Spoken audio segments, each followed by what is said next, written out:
Oh my, look WhatNot. I got another box of goodies from WhatNot. This one is really special. Let's take a look together. Hey pop culture pals, I am back today with another box full of this time really unusual pop culture toys, some really special items that I got from, again, a WhatNot seller. I think that, again, this was a storage auction. He bought out a storage unit that was loaded with this stuff. I swear the guy must have been running his own toy store and gave it up. Starting with, hang on, I'm gonna lift you up just a little bit because I don't think we're getting a good view. Here we go. You recognize this guy? Chainsaw Man. Yeah, it's an anime.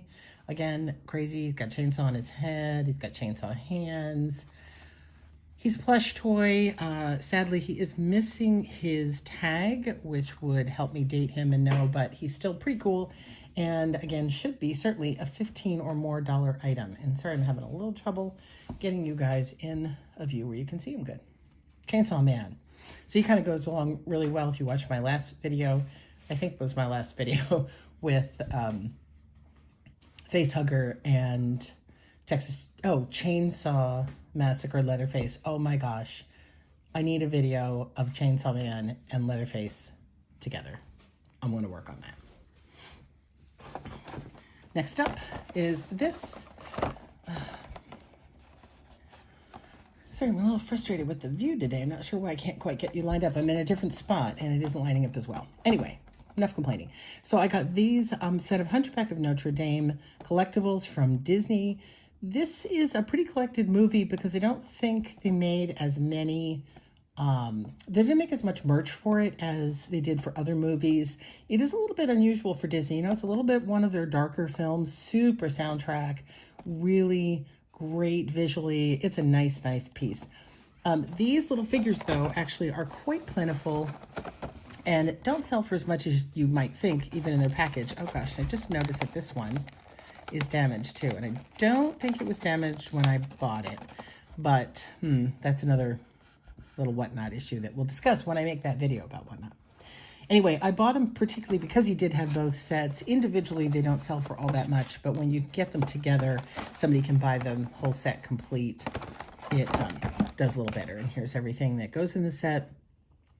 I love the colors of Hunchback. That's one of the things that always attracted me to this movie.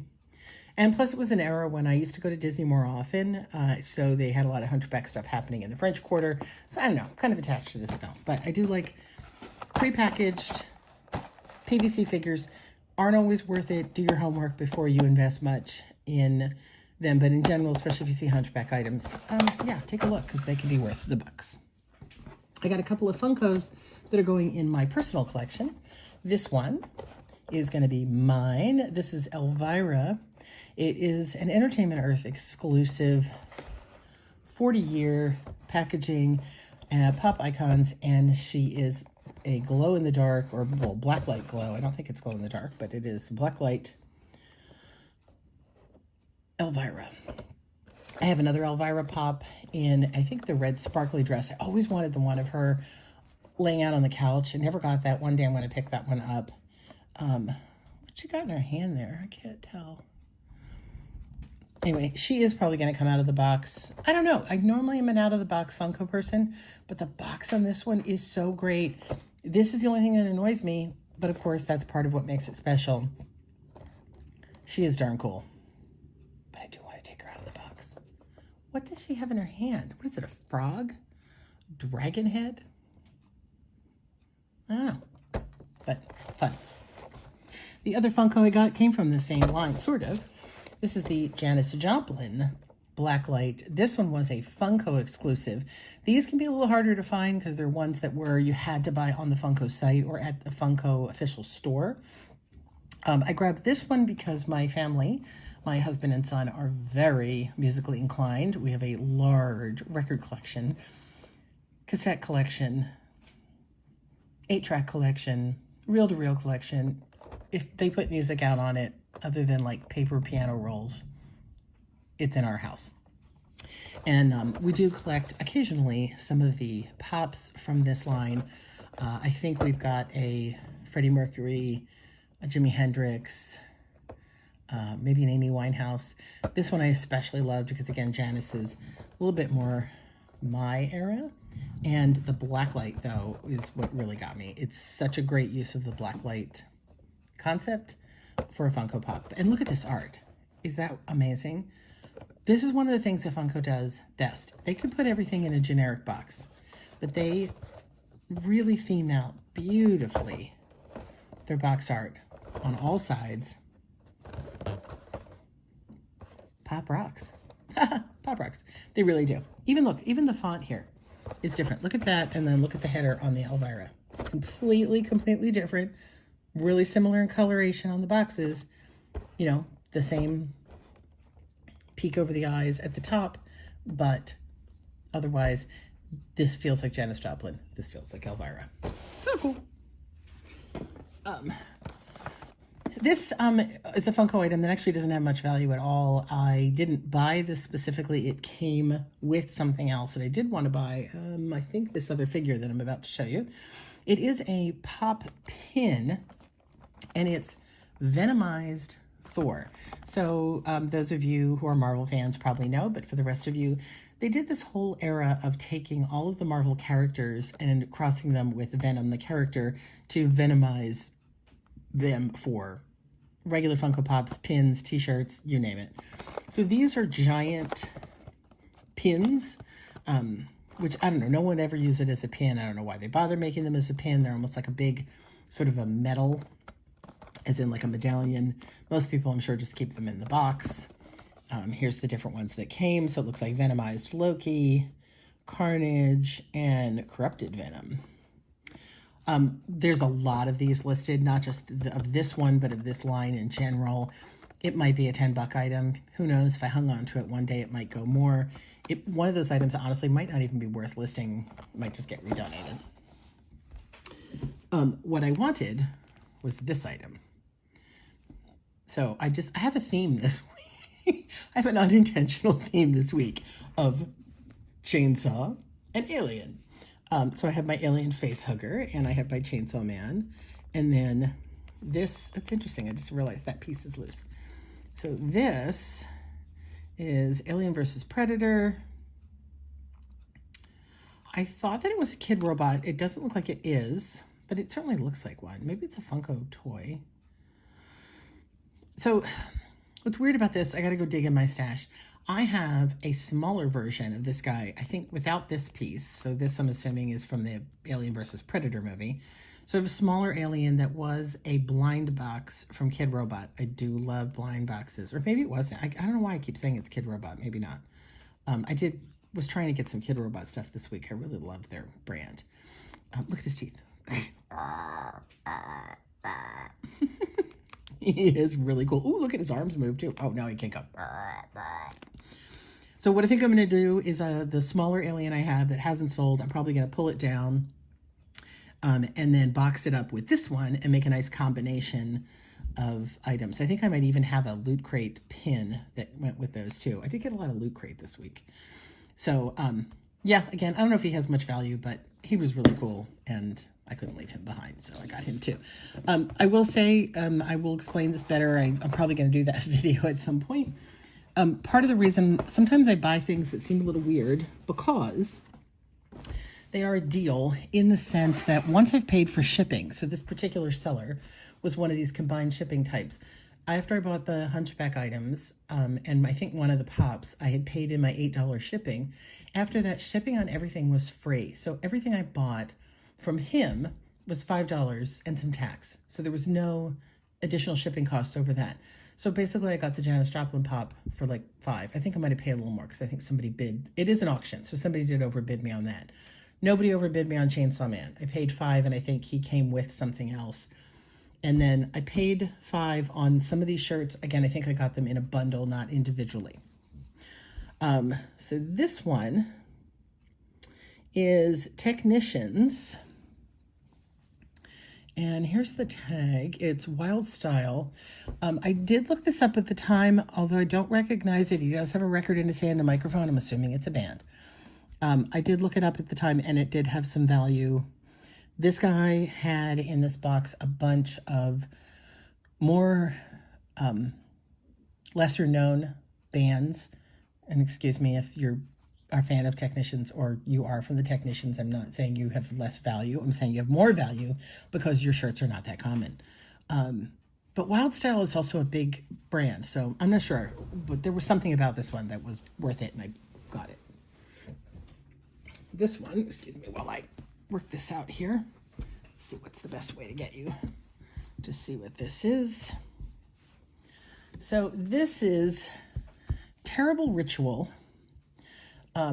If you kind of focus your eyes on what you're looking at here, we've got the good old saint and goat head going on here. Ave Noctem. Oh, sorry, you can't see it. Ave Noctem. So, Terrible Ritual. I think that this is the band name, and this is the name of the record, song, CD, whatever. I picked it up mostly for the art. I love spooky art. I love things that have this witchy look about them. Not just because I like the style, but because they sell well. So let's face it, that's a good reason to buy it. So again, not familiar with this particular band. Excuse me, I'm dropping things. But yeah, be good. Oh, let me show you. Didn't show you the back. Here's the back of that Wild Style Technician shirt. I like that. Oops. See, I sit in a different spot and I totally cannot work the camera. Let's see what else we got in here. A couple more items. Put this back in there. I'm going to save these for the end and show you this other. So this is going to be hard to show online. This is a weird thing I don't normally buy. And I'll show you what it is first and then I'll tell you. So this is, if you recognize the logo, is Harley Davidson. And it's going to be very difficult to see on this camera, but it is a pair of pants. And they are like waterproof pants. And normally, again, I don't buy Harley Davidson, even though it is a great brand. And some of the items can sell really, really well. The problem for me, with Harley Davidson is there's a ton of it out there. And some of it has a great value, some of it has no value. It really depends. And I feel like if you're a Harley seller, everything is worth it. You will probably have an audience for that item. As we don't sell a lot of Harley, eBay is not likely to lift us up in the search engine when someone looks up Harley. But I had an idea that these pants might be something, and I did look them up online, and apparently they are rain pants from Harley Davidson, and they do sell anywhere in the $100 range. Depending on size. This is a great size. It's an XL, depending on condition, and at a quick look, the condition is super on these. I did have to fight for these a little bit. Someone else knew what I knew, and I don't know. I probably shouldn't have bought them because they don't really go with what we sell. I'm really trying to get us back to the pop culture stuff, but I don't know. You know, we take our chances. We do what we do. So, got two more shirts to show you. So this one, again, I bought primarily for the art. Let me move you a little closer. This, I bought it for this. Sleepy Hollow imagery. And it says, Go Rydell, or it says Gory Dell. I went with Gory Dell, and I showed the shirt to someone. They said, no, it's Go, see the space, Rydell, which is funny because Rydell is the high school in Greece, but this has nothing to do with that. So maybe it's a band called Go Rydell, a band called Rydell. And so we're saying go. Why it's Halloween, I don't know. Maybe they're a horror punk band. But I bought it primarily because of this Headless Horseman imagery. And it does appear to be glow in the dark. It has that feel, the green of glow in the dark paint. You know, it's a nothing special tag. It's a Gildan. It's not, people look, you'll hear people talk about single stitch, double stitch. It is double stitch, which means it's new. You know, it's not vintage or anything. It's got a little wear because the paint is so thick, but come on. Again, even for $5, I wasn't going to pass on this. I think it's really cool, and I think it'll have some value, and I haven't checked that out yet. The last shirt I did look up because, again, it's something a little more common, but this particular version did have some value. So we're going to lay him out here. It's a little dusty. Sorry. These things do come from storage units. They do tend to be dusty. Let me get you this. It's a little tricky to see, but I think you can kind of get the feel for it. So this is a Hellraiser Inferno long sleeve. That's really unusual shirt. Here's Hellraiser, and it is official Hellraiser Inferno. It's an XL, which is super. I have such a hard time selling, especially horror shirts, in smalls and mediums. Larges, extra larges do really well. So I fought for this a little bit because horror stuff sells very well on WhatNot as well. There's usually some people in there that jump for it. Not all Hellraiser t-shirts are worth money, but this one was interesting because of the sleeve hit, because it was long sleeve, and I don't know if it was just less produced because it's Inferno, but this did have a $20, $30 value. This one's clearly been worn a few times. It's not brand new, but it's in good shape. I didn't see, I'll look at it closer, but except for just some fuzz, I don't see any issues with the shirt itself, but it has definitely been washed and worn. So I did grab this one for that reason. What's funny about storage locker auctions on WhatNot, and this is part of that video I keep saying I'm going to make, is when a seller advertises, hey, I've got a locker full of horror stuff, then that is really easy for the horror people who follow that word and everything to show up. And a shirt like this, I probably wouldn't even had a chance at getting it. It would have gotten bid way up and out the door. The Elvira pop probably would have been bid up and out the door. But because this guy was doing a general storage locker that happened to have some pop culture things in it, that audience didn't necessarily show up. Now, he did have a good audience, and I did have to, as I said, fight a little bit for some of these items. But overall, I mean, I definitely paid less than $100, $5, $10, $20, $25. I probably paid in the neighborhood of maybe $60 max for everything you see here. And I mean, the Harley pants alone should bring it back. And let's face it, a lot of these items I got were for the love. This week, I have been buying a few more things for myself, which you'll see coming up. I've got some Haunted Mansion items coming up. I'm a huge Haunted Mansion collector. But these two items alone, which are going to stay with us in the family, kind of worth it. Anything I get back on the others, it was worth it to get these two items. So lots of fun, great items today. As always, what in this grouping? Remember, I'm not going to sell these, but you could suggest these if you think they would be. I could look the prices up. What of these items do you think is going to be my big seller? What's going to get me the most return for my money? Hellraiser Inferno, Chainsaw Man, one of the more unusual t-shirts, Go Rydell, or I already forgot, Technicians, Hunchback of Notre Dame. What do you think? Let me know in the comments below, and I will follow up on a future video and tell you which items were my best sellers. Let's wrap up by also letting me know what you got today. Did you go thrifting? Did you shop? Did you shop WhatNot? Did you get a great pop culture item? Even if you went and bought it at a regular old store, I would love to hear about it. See you next time.